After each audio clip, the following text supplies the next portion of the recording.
नमस्कार मंडळी, आज आहे डे 11। आज मी तुमच्यासाठी एक लेफ्टओव्हर चपातीपासून तयार केलेली रेसिपी घेऊन आले आहे। तर मंडळी, ही आहे उरलेल्या चपातीपासून तयार केलेला चपातीचा तिखट चिवडा। खूप मस्त असा अप्रतिम लागतो, आंबट गोड तिखट। चला तर मग मंडळी, वेळ वाया न घालवता झटपट रेसिपीला सुरुवात करूया। तर इथे मी 4 ते 5 चपात्या माझ्याकडे उरलेल्या होत्या, त्याचे मी इथे असे मोठे मोठे तुकडे करून घेत आहे, जेणेकरून आपण ते मिक्सरमध्ये फिरवणार आहोत ते सोपं जाईल। अख्ख्या चपातीचे तुकडे मिक्सरमध्ये होणार नाहीत। तर अशा रीतीने मी इथे मिक्सरमध्ये आता हे तुकडे केलेल्या चपात्या काढून घेऊया। झाकण लावून फक्त 1 ते 2दा पल्स मोडवर फिरवून घ्यायचं आहे। मस्त अशा बारीक तुकडे होतात हे पहा मंडळी, अशा पद्धतीचे। आता हे तयार केलेले तुकडे आपण एका मोठ्या भांड्यात काढून घ्यायचे आहेत। आता आपण ह्यामध्ये काही मसाले घालणार आहोत। त्यामध्ये इथे मी अर्धा चमचा हळद तुम्ही तुमच्या आवडीनुसार कमी जास्त करू शकता। 1 चमचा लाल तिखट, ते सुद्धा तुम्ही तुमच्या आवडीनुसार कमी जास्त करू शकता।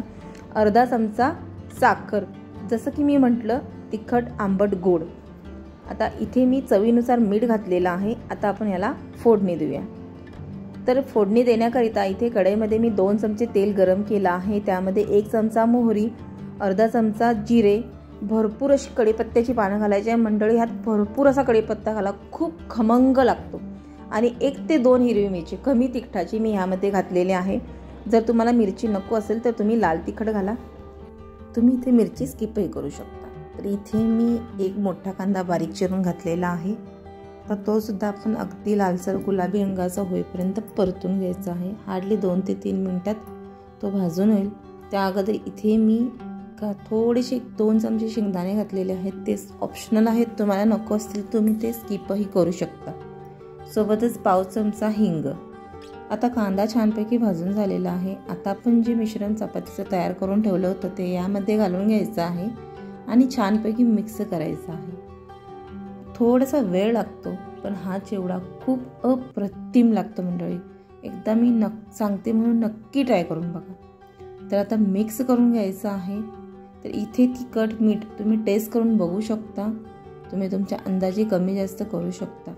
छान असं मिक्स करून झाल्यानंतर भरपूर अशी कोथिंबीर घालायची आणि पुन्हा एकदा मिक्स करून घ्यायचं आहे।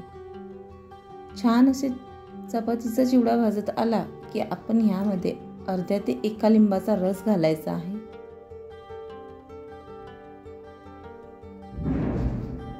हे पहा मंडळी, तर इथे मी लिंबू मोठं होतं म्हणून अर्ध्या लिंबाचा रस घातलेला आहे।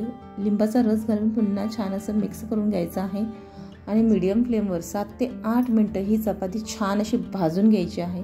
तर मंडळी, तयार आहे आपली मस्त अशी खमंग आंबट तिखट गोड कुरकुरीत असा चपातीचा चिवडा। कुरकुरीत नाही म्हणता येणार, पण खूप अप्रतिम आहे। आणि त्यासोबत दही, मग तर काय सोने पे सुहागा, इतकं अप्रतिम लागतं दह्यासोबत। छान असं मस्त कोथिंबीरने गार्निश करायचं। तर मंडळी, तुम्हाला जर माझी रेसिपी आवडली असेल तर व्हिडिओला लाईक, शेअर आणि सबस्क्राईब करा। सोबतच बेल आयकॉन बटन दाबायला अजिबात विसरू नका, जेणेकरून तुम्हाला नवनवीन रेसिपीचे नोटिफिकेशन येत राहतील। पुन्हा भेटू अशाच एका नवीन रेसिपीसोबत। वेळात वेळ काढून पूर्ण व्हिडिओ पाहिल्याबद्दल मनापासून खूप खूप खूप थँक्यू।